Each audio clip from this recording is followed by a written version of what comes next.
taru, whawhitai, whatu senga, ma mumole tātou manao I le tua, tātou I te taru. Le tamapa I ai, o lau fio lava o le tua ma le li o I. O le mate sau lava lau fio me umana whai. Wa lau fio lava na e whetara iane o na iai lava lea.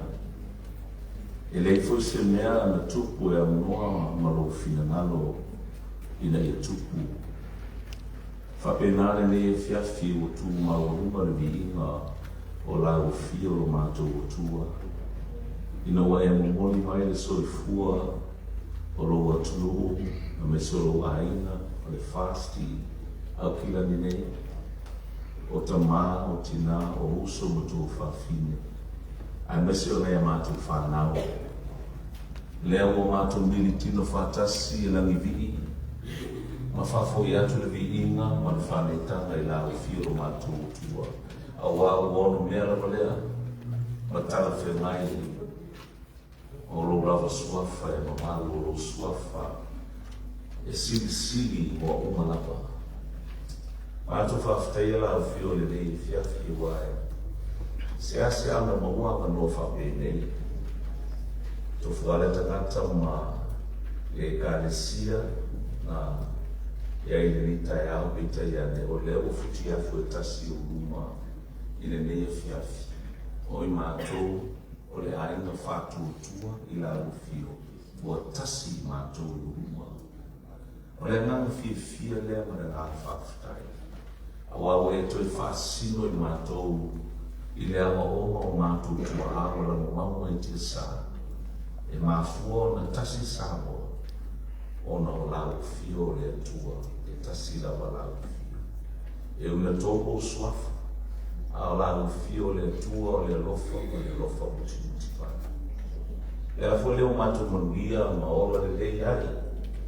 Ma solo ma manuia tau lumanga uma Samoa, I New Zealand nei, Samoa foi, se o mātou o tuluta ala sila e me se o whenga parota, o le whenga whilinga sa whenga I e whawhitai, o iu ma le manuia, le eise le vesi, a wana o le viinga o lau fio. O mātou le o roa, o mātou toe o mai lava, se e toe wha leo, ma toe o moli atu la mātou whawhitai tamā. Whawhitai I lau pule, whawhitai I le file ua le atunu. Ia mese ai o ai tau maneli o mātou nei, ma le mātou tāu sia o I atou fō. Whawhitai tele le fui ana noa, o mātou o mai ai, o mātou māwhuta e fō I whare aina. E mātou te māwhau whau lo loto, I longo lofa I ai mātou o mātou aina. A mesa le manuia o mātou whanau mole ana I lumana. E pine lava e whamamianga mai lau fio. Mātou whawhitai ta māua e uina mātou whamameni fōi pe o nei ai le sai ngā matani o le fionga I le pāramia o le na e tutofi. Le fōi ua mātou mārotala o whasosolo nia ia le sai ngā matani I le apusia tō whanga marwharefu o pio whina iai na tau tonga. Whawhitai ta mā. Whawhitai lau whamarolonga. Whawhitai I le lau whesolosoani I lau au na tutofi na wāte te ina o le atunu. Mapu mai fōi le nei taina ia au ase whaasiri ngā marosi. Whawhitai nei o mātou ta mātutua, matina mātutua o tua asina sina o I lātou e saili e tō whāmare moe a wale manuia o mātou ainga o nungu wale I kālesia. Whawhitai I matai o I lātou vai moina I ero suafa I le lātou tō whāro loto ma le utanga ma le moe. A mese fōi o le whauwhautua ma le tua lalo o nei o mātou tina. E manuia ai o mātou ainga. Whawhitai le mārosi o le lu, tupulanga talavou I a li ma tamaitai. O le au luma o tau le lea. Mese nei a mātou whanau lologo. O I lātou o tamai o livi e whanau ala mātou lāko ai. Whawhiwhi roto I ai mātou. O e whatangata I nei fōi o mātou ainga. e ala i lau kolota ua o le ue whana i le vata tea. A mai o i lātou e whai ma taulanga, whai ma taulanga tanata. I to tonu a inga nuru ma le kare si. Mai a mātou whanau i whawhete. Whawhtai le ni e fiafi. A mai so i lātou na tu whātisia le ni e fiafi. I lo lātou onu saki ma le whaparepale. Ia o mo e foi ni au noe mātou te mafuta ai ma whafo e vi inga i lātou fiu. Whawhtai lo tu spaia o fionga i le umalo na tāua mo i mātou. Fionga fofora. Whawhtai mo le musunga lo ngana e taito lo inga i mātou le aso ma le aso e whaloto tele. E whala i au e whamanatu ia i mātou. E le ai asi le whaingatā i lātou fiu. O la mātou whawhatai e tū mua i mea umao Yesu Kristo mātou i whaola. O lona soifua te tala mai ma sa mai e beo na ia ofuina mai ai lona soifua. Ma liu ma toi tū mana malona i le oti ma tū mana. O lo mātou mana malo whakasine mai. Tū maua tui lau whiori ingo whaamaru ma whanata. A la mātou te tamo te maa. O le tele ia ma le anō ai o mātou se. E lena tia i o ruma o wawa e sila fia. E o fo i mawhitanga o whainei ma whenga ingo umano tatou o sia. I o se whenga i nā le tutusa. O lo alofa mai ma e alofa mai pia. E ai pi o pāpia la mātou pito la au. O la lia la mātou tutaru. Whapale pale mai ai mātou la whanau. E ni o mātou se, i o whaiwa o whilima le tangata o lona se o la mātou tutaru.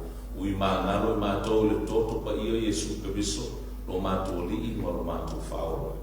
E wāo ia e lo mātou whaamasimasino atu inisi. E me se i mea whai o mātou si le tā. I mea fo o mātou la mona ai, o mātou se ia aere i whai o na mātou whaamaulalo, o no le loto o whaamauluma. E mātou titalo, o le toto pa ia Yesu Kristo. E ui māngalo ai o mātou tātou. Whanamia e nei forma. Mai lau e mau te tele se o mau e mātou te maa, te kā mātua, e o lawa nei whanau. Mai se po e lau whai ngā kupaia, e la tō o lau maina, lofi na ngā.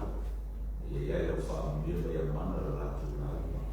O la mātou te tālo whakatoa mo Samoa, ma la mātou mako.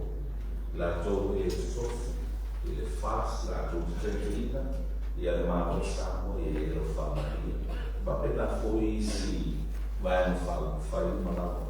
Ia i ai lo whamahia, i taritari e le atu. Ia maua le toa maali, ia maua le file mua lau fia, wā le file mu. E le mwhai nā tia e le atu. I so se tu, a le mātou te talo. Ia manu malo le ani o tonu a lau fia. Whamanuia e le au manu malo. Mas foi su fia fa pia fa sinoma ai me se lava ia la o ma o e tofi tu mo ta liolo e fiona e bania la o le mana toa e ia la fa bia o ia ma fa tu ma le aina e me se foi o matu ai ma fast pe le ja ia o matu mana o ta ma o e si fia e tofu ai matu ma mo e mitino o fa o e o matu te mana na o Whamana mone ta mata au fini mea e tu sai no fina nga. A whai e tu sai no fina nga. Te atu i soi fuoro ru. Ina i au ria, whai umana le fui tau sana mona whea. Ia maua i mātou, le manuia, ma le solo ma manuia. A me se ai whi au tutu peo wara wina iai. Susua pēra mātou whamalama mo mātou wawai Samoa. E la mātou te talo ma le tutu i mātou fi. Ina i manuia le au whaiko Samoa. Tama whanau, ai tau marele i mātou le tu. Papena fo i tu ni siro fai mo mātou aina, e ai no whamuria i ona te ta, le malo, le kāresia, na i mātou aina o kampani, na i mātou whanau whenai mo ngā ruena, o a onga, ma tā ronga, i ai no whamuria to mana. Pūlea i mātou uma i file ua rāra file. I ora mātou tālo lema leo lema, whātasi ma tālo le ora ta ngā tau ofo i nātu. Fai e pei ego whinaro e o mātou tau ana. Ono i Yesu Kristo, lo mātou lima, lo mātou wharu olu mara o toi nei. Amen. O le vi ingo le tua tato pese lo no maria tato pese na usuko ai po so che non la stessa fatela se la faccio fa vi ingo le tua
Our scripture reading this evening is taken from the book of Acts, chapter 5, verse 33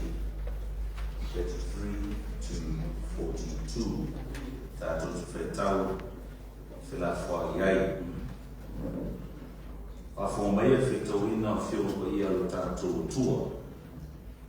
Wa whalou I rātou, ona matua lo toa ai lea, wa rātou tau pule pule e whasioti a te ila tau.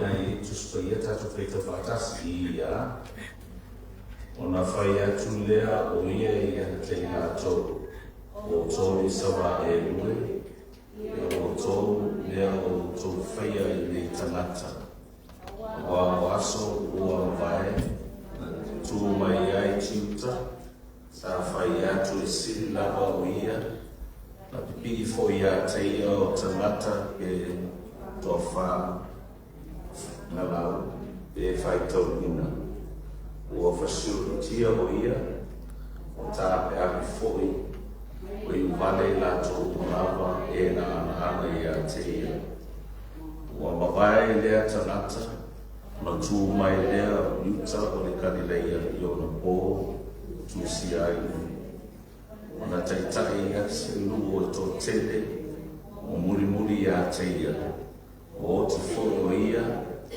fasara wina foi la tō malawa e na ana ia te ia o le nei o te whai atu ia te o tō whamamao ia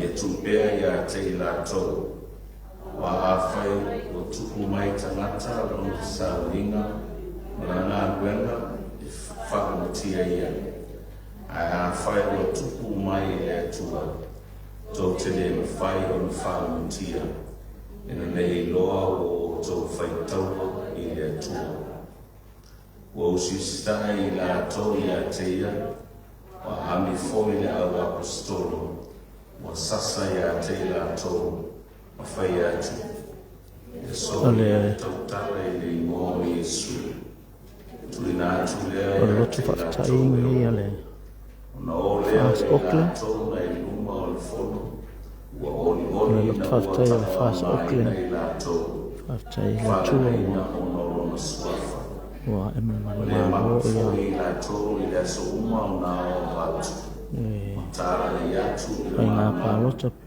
le a fale ma le fale tara nei ia Iesu Kiriso pia na tu mai le fast fai ma te ina tato ma o le vai ia lot fa taile tu tani mai le tu ai tu sai ma a base vai tafe le fifi io le po Thanksgiving na service ale fast Auckland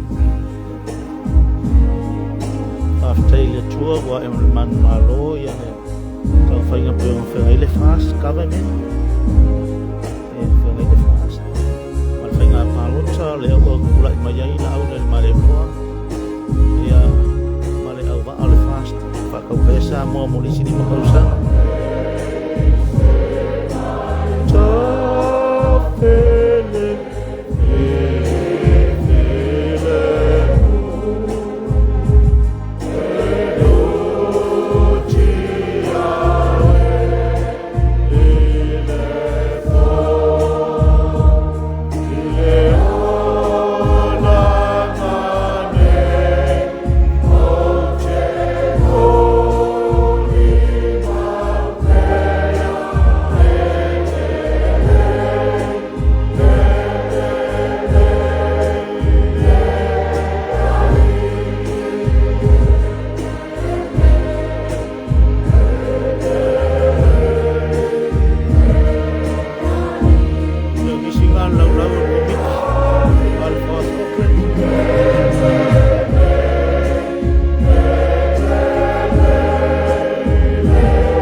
la mai le fiafi o mai le tu suspeitau ne aso le tu susafeitauina fapea le matua aua le vave le whamasinoma.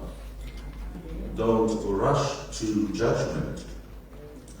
O le tusina tata whetauina ia o te mai a ese whaanga o le tusi whau koe whasifuru misa whau koe whapea o usustai la tō ia teia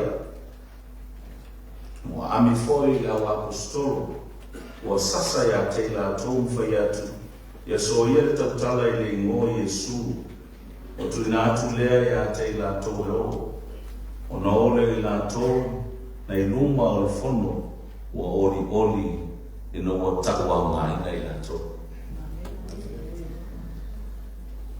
E le fōu le nene o sawanga i le roa i ekalesia.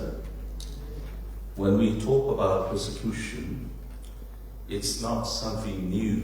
Le fast Auckland It is part of Thanksgiving service. the development right from the early church. Whafteile tua o kula i mele It's fast. part of E kawaia. how Avea people kako palo le sa. at that era spreading the gospel.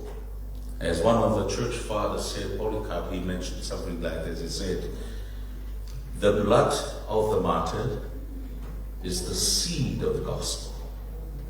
O le toto o i la tō na whamaliniina o no sauwanga i le tala le.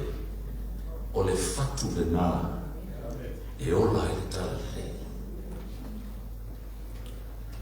O le tala le tato whaitau iai. O le tala e amatanga rua i ekalesia. This is the story how Luke wrote down the beginning of the early church. And you're not talking about the Gentiles, you're talking about the Jewish people. Tangata Israel. Na amata wa iai ekalesia. E haite o so Iesu. Mai la tō na liu mai le lotu iuteia. Ma ve la tō e whai mi keusia. E tumu i sawanga. Tele kupu whai ai.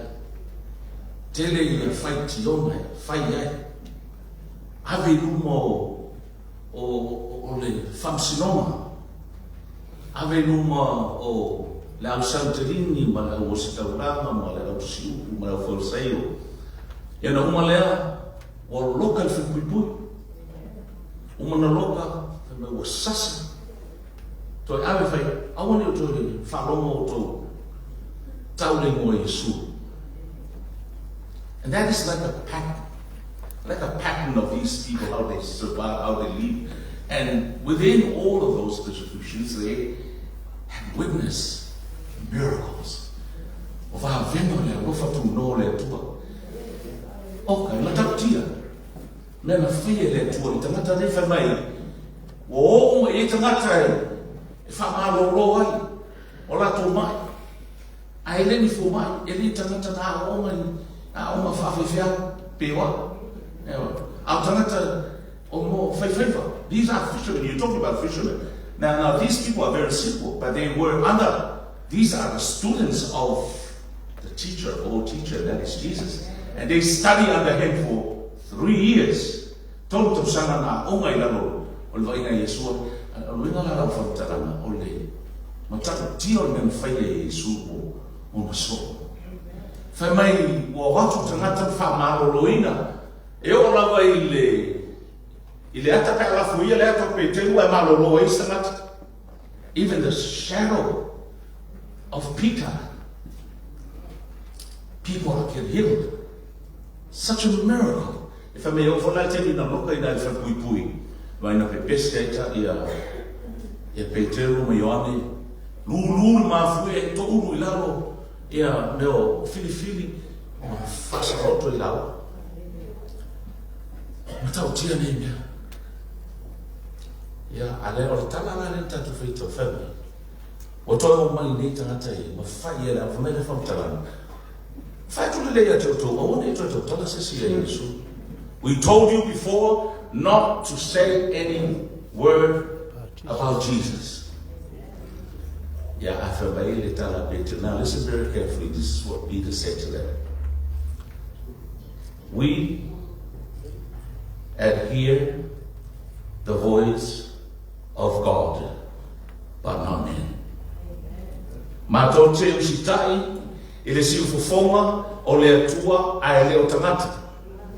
Mātou te le fifefe foi, i ni tangata a na o le atua, ne e whasilomanga o mātou. Le ala lea, na tutu wei nei, tangata le lotu te teni. Mātou ti o le tala lea o le tatu e karesi. This is where we come from. Because without those people, the gospel will never reach our shores. Without the determination and also the commitment of these people, it will never arrive Samoa. E umarawa ina tala le. O le dei e fiafi, o tatu whaafutai le tua. Ia ono le tatu wainga, o le fast. Ia, ma isi po au te fast, o te e o le HRPP, ia po le sapo le but all the Samoa. Para para paki na all tanta Samoa. O te alofa I utamata. O fia lava me filifili e le atua. E a ngai ele whina parata. Tatu e la lango. Hallelujah. Le ngā whawhatai na. A mea le no whawhatai le tō whama mao le fast. O le whatu tua I le atua Samoa o tasi. Sa pela a toa ai le tala whaso pito le mele tong whai whamatala atu. A wā me moni ana le o mai le tala le lei a Samoa, e lei se fast. Me moni ana. A o maa fua na ia le fast. Ona o le tala le lei wa au e Samoa. Ma le nau na unga le o tato, o le whatu tua. E wapane mai tutonu o mawhatiana sa ieu tāku tuaula no mau e te sa. O I la tōsa, o lo lato soi fuana, au auna I le atua. Lai e whai o tuka mau le elia I isi mea sa o, whamisionari ai no tātou mātua. Ina ia o mai le so. Si le I fiafi. Tātou lotu whātasi, fia whātasi. I'm telling you, a lot of Christians, they do not have this privilege, being able to have this peace and serenity so that you can come and worship together. Toto Silvia o Nigeria. Take me to Lord, sit below our perfect Silvia Mele to Nigeria. Put up your hand. Nigeria. Yelela to fight about two. Lucina Vina. My lua fe waiva o my lua fe lusutima. Lua afe no se lau mo se fulu afe mo se sa afe mo se lau e kalesia ma faresa was sumuina burned down. Can you believe that? Just for this year, more than 7,000 Christians being persecuted, killed because they are Christians. These people are your brothers and sisters. But the media don't even say a word. And do you know what's happening? The hypocrisy of what's going on. The Venezuela, Palestine.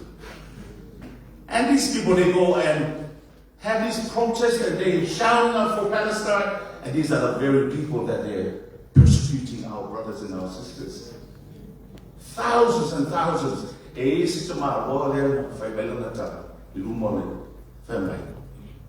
O a to o se fu ta to lo fai na. Fio ti mo na bo. O lo fale la ne mo bo. O lo ofu le ofu. Mo se vai to pa wa le o mele ye. Fio ti ma tu fio o ti lo to lua. Ma la fa now. Just last night, because I'm a Christian, persecution is real. And the government here in New Zealand, the United States, and they promote freedom of religion and freedom to say whatever you want to say, and yet they turn a blind eye to these people because they are Christians. Paia le mafutana, o te whawhatai le, ia Samoa, o no tātou, o le atunu ua mahua ale whātua tua, I le tua o le te tāu. Tātou te tāu whatasi mo Nigeria, but just Nigeria, but you haven't really reached isi peo Sudan. Whapena fui isi atunu, te peo Iran. There are so many of our Christians, brothers and sisters, persecuted because of Christ. Yeah. In fact, they're like, yeah, I never made it. Ia tātou oli ia. Au tātou haina tātou. Ia oli asau haina oi. Feite fese me le rei o haina, ai tani ai oi. Feite fese me le rei fo le ai. Oi foi tātou no social media whale ana oi. Fai te latu fese me le rei whanui ai senata, ai tani ai oi. Whawhetai le tua. Ia oli mai whawhetai le tua. And this is a challenge to the fast. Never ever answer to what other people say, but answer to God only. And what is right, and what is righteousness.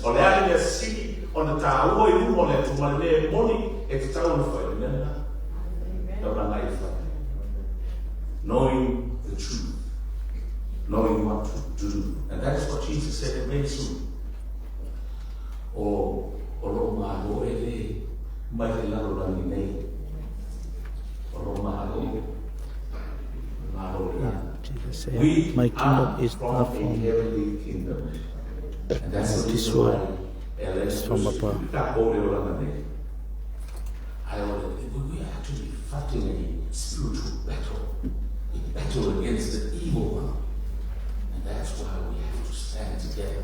Tua, Tua, Samoa, or Tassi, we look after each other, and we become strong. I say, Ele Tato, I honor Yesu, or Yesu Periso. Tau le Tua Samoa. Nei, eu falo lava. Amen.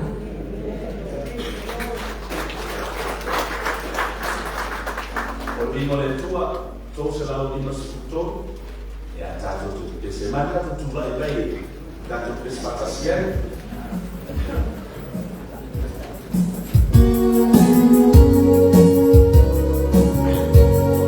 Ya ole Silapia ole o fas Auckland ole vingal fas sai le tua tisong na le wa foi na taula o tau moi Lai mai le fase kau a ver ka ko foi nga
Foretaste of, the heavenly choir, Au cũng phải chỉ là mấy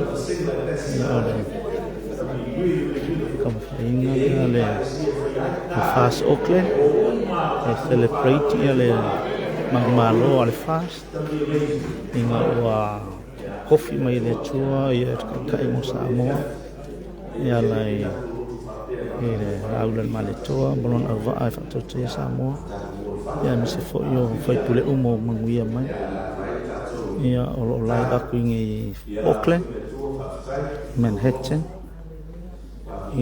i Manrosco wa tatani le la matu faro o vai foi matu lo da pena ni matu o vale ni wala ni foi to sana mo fiao família da matu ta e festival ro ya o ngani so sana o ano ni ma fili ni wala fili to matu to ma le lo festi so matu ni matu faro a futele pe matu la bana e o fala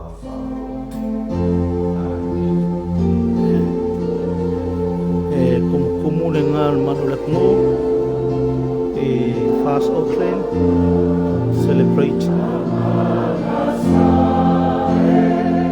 the Thanksgiving service Taylor tour on Alii wa kaulo fa moe alima kama matina matua sama no samo au kilang nei la fa tai ma la ngona fia fa Taylor tour on Alii ya inga kula mai le fast fa Taylor no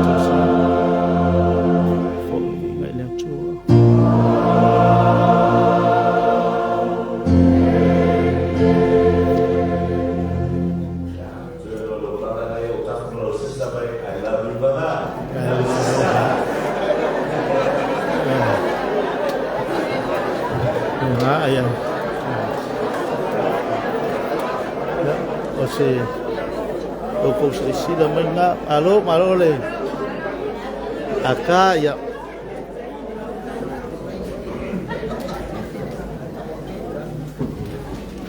rulo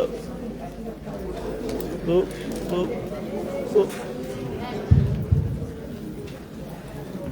kawang mo mako lewa lele mamo ono sasa le mamo papa romo le maya ke romo le mama wa kamsa wo fo le lofo le kuala le kusefua ya mese fo so mako do le lofo le ole kuo fa ya yo kaula wa fa mo yo ta ai na fa si le fifi le ko fa pena fa ka ku ai yo ko fa mo e ala ta ku sa ni na fa kai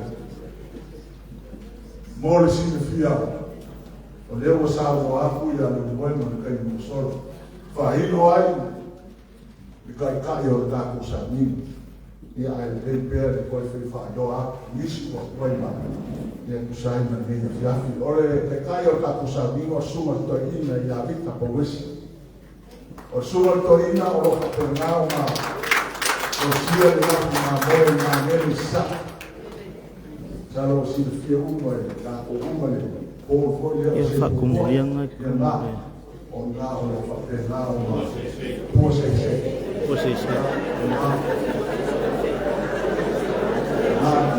Roma, ma la udoi la ka se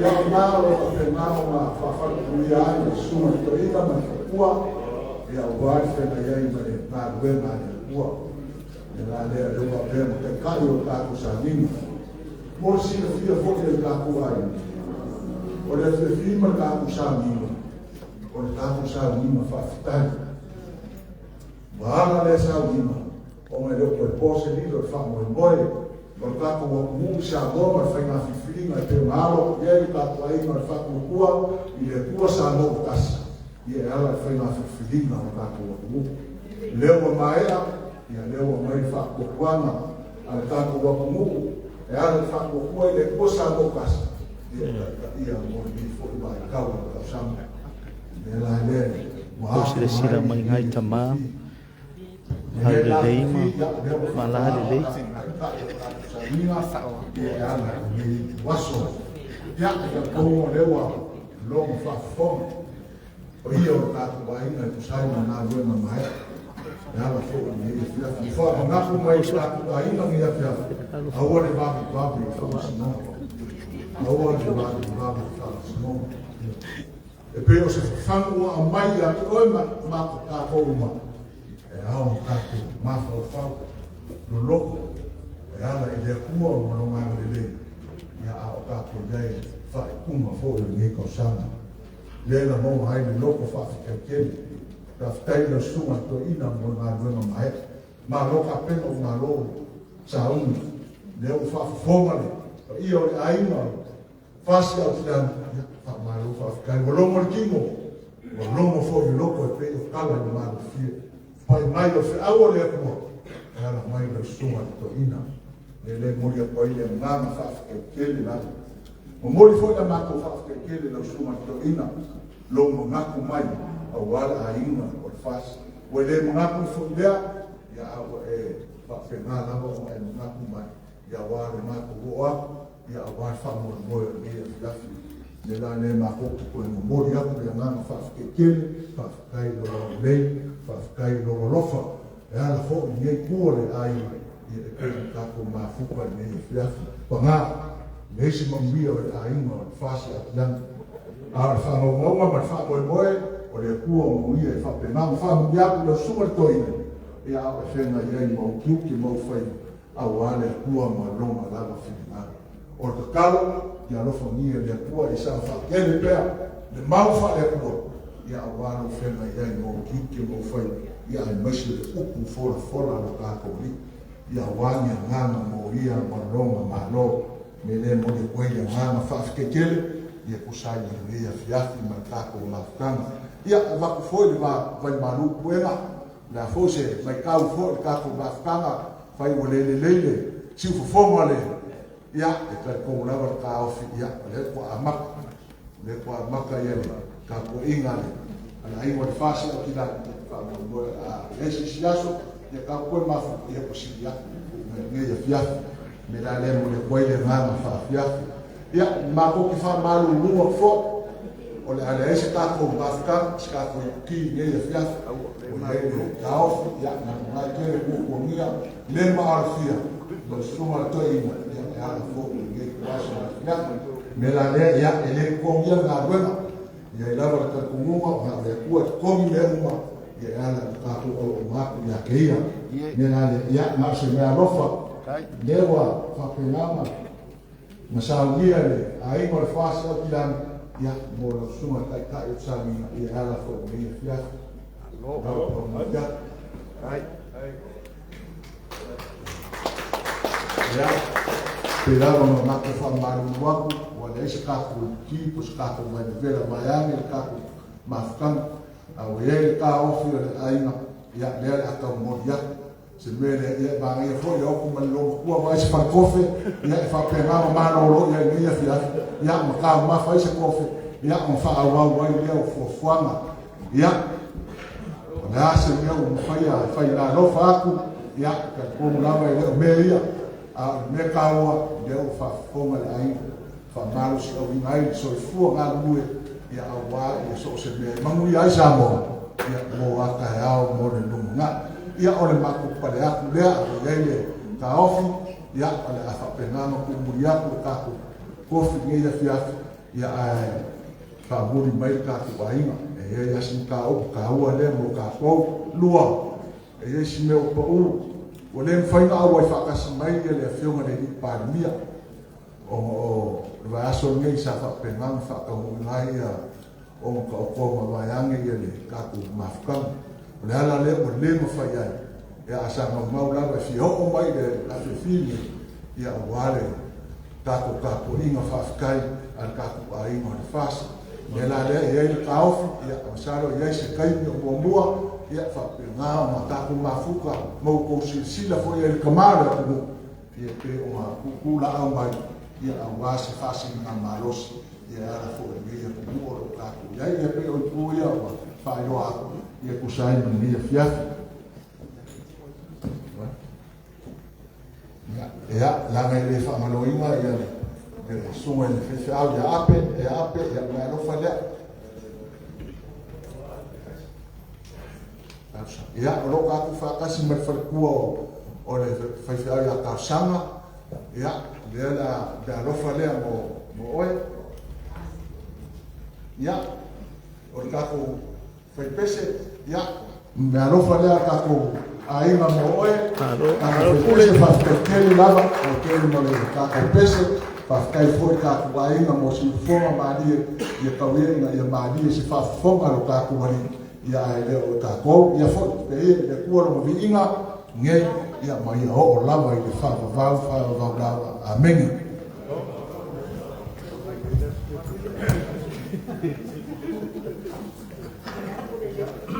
So muli man whakutana ni fiafi ya manatu e matele so sola ngu fo le manatu fo ta uole ni ya so man valau falwalo la monane na faftai le tua no no faftai la falwalo mo runga misipa yo tato maftanga nei fiafi o tu maurunga ni mo le tu failo o le fa sui pa ia la fina luenga ya mo le tu e nga fa fetele fa mulia le tua i lo mau me le musia o po mu mo da seu stoni se lo ntila foi fa tu ali no fa malo fa mulia le tua lo to nglei ya sa so luma ya ta to fe lo ya to ta se le fa le tonu fo capo base fa le capo base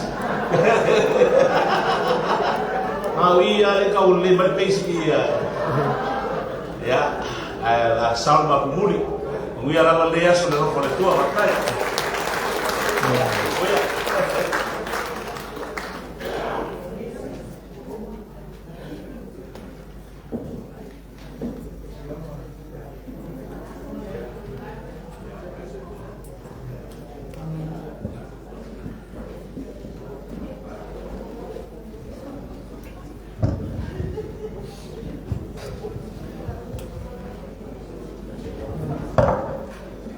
malo la ya sai foi ya fatua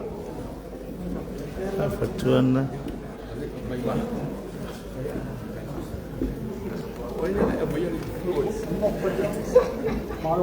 ya sunga ngai fa fena taulangi mai a foi sau ngor ni aso ya ngamon mo wingai ya wa kumuri aku ya le kako kofi ya ka sana kwa mena fa ya o sa mai le uni foi escato mafkan ai pekaya ya o roka ko mafuka fakasi mai le se toma kai ya oleh la makuta kolai ya kemudian fa dengan ingkau langi mau fatua ya Viia Le Alii yaso ya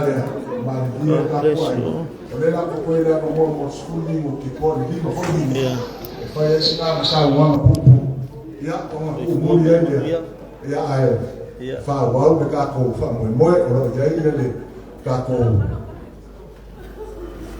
orang jadi fa moe fa kalau kaku sedang ini, ya fa pena dia maka kiai dia manfaat doa langsung, fa pena oma por fomo ya maka aku kapen pena, isu filo fa momai isu